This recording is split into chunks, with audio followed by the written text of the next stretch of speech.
Yang Muhammad Kelana Jaya. Bagi peluang lah, dia jarang bercakap. Ya. Dia pun nak calon balik tu. Kerana mengizinkan saya berbahas bajet 2013 ini. Di dalam pembahasan ini, saya ingin hanya menyentuh 6 perkara yang dengan ringkas. 10 minit yang Muhammad. Okay. Pertamanya ialah mengenai KPI. Yang amat berhormat Perdana Menteri telah menanamkan disiplin terhadap anggota kabinet beliau mengenai penilaian prestasi dan selaras dengan moto barunya memakmur negara, sejahtera rakyat, sebuah janji ditepati. Saya kira sudah masanya beliau untuk melakukan sebegitu dan bersikap serius dan bukan gimmick politik. Saya merasa bajet ialah suatu yang mempengaruhi gelagak pihak-pihak yang melaksanakannya apabila sesuatu bajet dibentangkan. Kemudiannya dilulus oleh Dewan Yang Mulia ini. Ia seharusnya dilaksanakan dengan sepenuh tanggungjawab.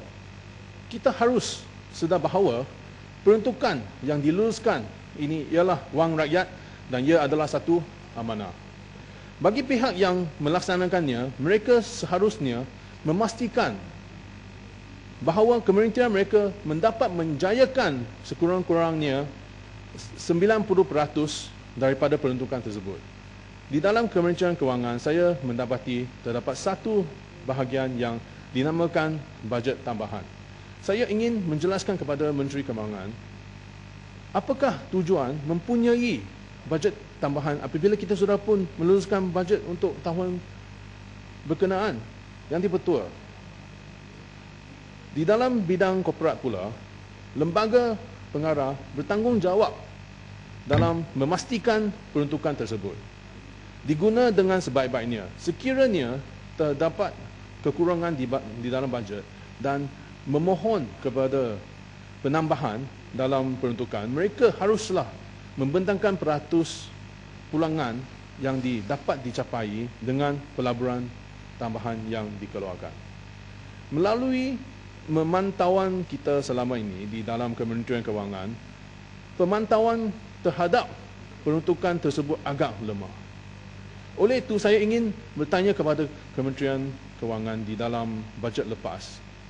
Di dalam bajet lepas, kementerian yang manakah yang memohon bajet tambahan, jumlahnya dan apakah peratus pulangan yang dibetul.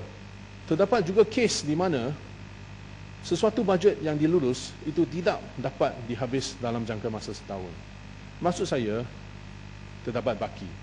Justru kita dapati pihak kementerian yang akan mengadakan pelbagai program seperti seminar dengan objektif yang tidak jelas, hanya bertujuan untuk membelanjakan bajet yang diperuntukkan. Dengan itu, mereka tidak akan dipersoalkan apabila kekurangan dalam penggunaan peruntukan. Mereka juga takut bajet tahun yang berikut tidak didapat kelulusan. Bolehkah Kementerian Kewangan menjelaskan dan memberikan senarai seminar-seminar yang dianjurkan oleh kementerian dalam bulan terakhir kalender? Saya tidak mahu KPI yang diwawakan oleh Perdana Menteri hanya menjadi bahan di mulut saja. Pernah sesuatu ketika dahulu kita diperkenalkan dalam terma seperti long range strategic forecasting and management by objectives dengan izin. Bolehkah saya meminta penjelasan daripada Menteri Sumber Manusia, apakah yang sudah terjadi kepada cara pengurusan berkenaan? Adakah menteri mengakui cara pengurusan sedemikian gagal? Yang betul, ketulusnya ialah satu aspek yang amat penting dalam urus tabir sebuah kerajaan. Bagi menarik keyakinan rakyat, kita harus tulus kepada mereka. Di seperti Selangor dan Pulau Pinang, pentadbiran negeri-negeri tersebut telah pun menggaahkan seluruh anggota exco mereka mengisytiharkan harta-harta mereka. Mungkin Perdana Menteri boleh menjelaskan mengapa menteri-menteri kabinet sehingga sekarang belum dapat mengumumkan aset mereka bagi pengetahuan umum. Yang betul, saya ingin mendapatkan penjelasan dari pihak Perdana Menteri mengenai jumlah utang negara. Tidak menyatakan secara tentang di dalam laporan bajet kali ini. Saya berharap ia tidak dilakukan dengan sengaja dan minta Yang Amat Berhormat Perdana Menteri menjelaskan perkara ini. Selepas membuat sedikit kajian dengan sumber-sumber yang terhad, amat mengecewakan kami apabila mengetahui bahawa utangan negara telah meningkat sehingga ringgit Malaysia 502.4 bilion. Jelas melalui penyelidikan atas angka dasar, utang negara telah berterus meningkat sebanyak 10% ataupun 53.7% dalam KDNK pada tahun ini. Janganlah sangat dalam desakan untuk memenangi undi rakyat. Negara kita akhir tergadai. Pada tahun 1998, utang negara lebih kurang 100 bilion. Pada tahun 2006, jumlahnya sekitar 250 bilion. Angka tersebut dicanak sekali ganda pada jangka masa 6 tahun ini.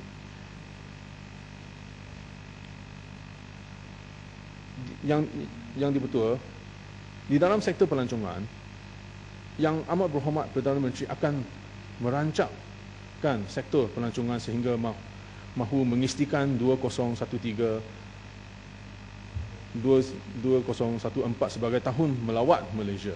Kita menyokong usaha untuk mengalahkan pelancong di Malaysia, tetapi pada masa yang sama, inilah bakal menjadi ketakutan kita.